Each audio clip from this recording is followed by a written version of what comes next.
Oh, ndinofara ini nemufaro waJehovha.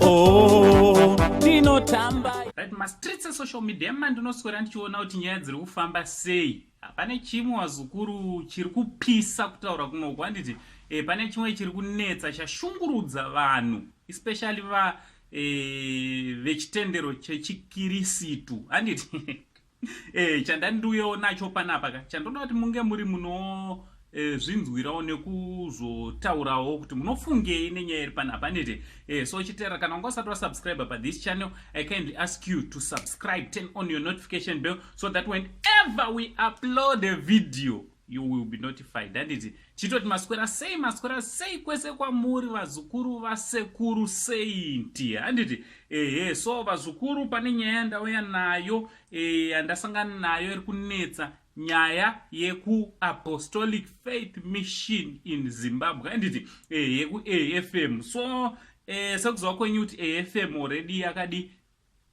gurwa nepakati handiti zvinhu zvinowanikwa zukuru pakaita kusawirirana. So pane boka kana kuti kune bato reAFM inotungamirirwa napastor Chiangwa handiti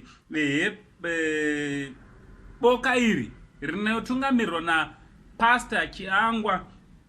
Kune mufundisi mukuru ariko ikoko vanonzi Pastor Chinyemba. So Pastor Chinyemba zvinonzi vakashayikirwa nemudzimai muna August handiti vakashayikirwa namai mufundisi Chinyemba August 2020 May. So continue resting in peace handiti chinova chinhu chinorwadza zukuru kufirwa handiti so zviri kunzi zvoni izvezvi weekend yadarika muno muna December kuri kunzi vakabva vachata neumwe mudzimai.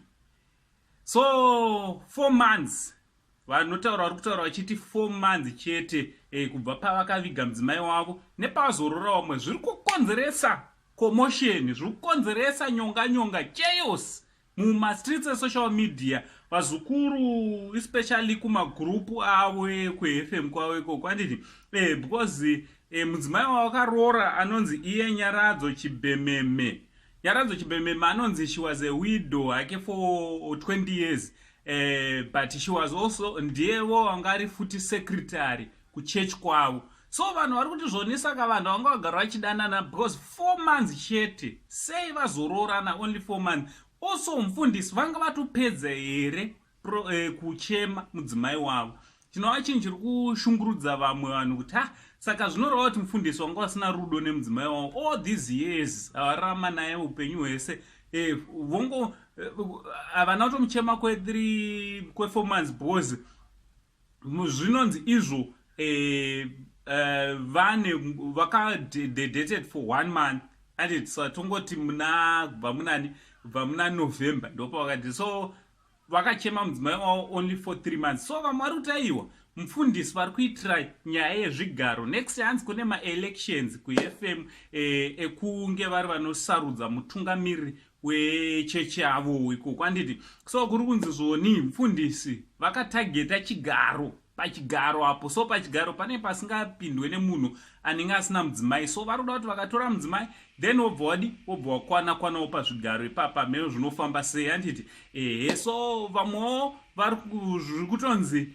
mwana wavo anga ari suppose kuroorwa muna December akatombozi chitombomira mwana asikana kuroorwa vakwasha mozouya next year apa daumboroora pane zvatiri daumbogadzisa handiti nyaya yachona ine mixed feelings. Vamwe vari kuti mastreets vamwe vari kuti zvoni zvaitwa namufundisi zvakanaka nekuti vatorwisa chivi cheupombwe. Vamwe vari kutoti ndo upombwe hwacho hwo because havana kumirirawo kuchema mudzimai wavo zvakakwana. So what do you think wazukuru vamwewo ndo vari kuti zvoni pari kutaura zvakawanda taunzwa kuti imo munoti kudii handiti so what do you think nenyaya inoyo wazukuru yekuti mufundisi wakafirwa just 4 months along the line vafirwa wobva watowana mudzimai haisi nyaya yechigaro here chavari kuda chisingapindwe kana chawanga wakamirirawo kwenguva yakareba pamwe wanga wakachimirira nguva yakareba so panotoda munhu anenge ane mudzimai I don't know maybe kana kuti inyaya yekuti mufundisi vakaita move on nelife yavo. Imi ndimuchataurira nyaya iri kuitika kuapostolic faith mission in Zimbabwe kudivi mufundisi vanonzi ivo pastor kana president wavari vachiangwa. Ngataura nemumacomments kuti what do you think nenyaya iri pana pazukuru nauncle Saint, the only Zimbabwean uncle. Don't forget to like, share and comment. Tichiti much love.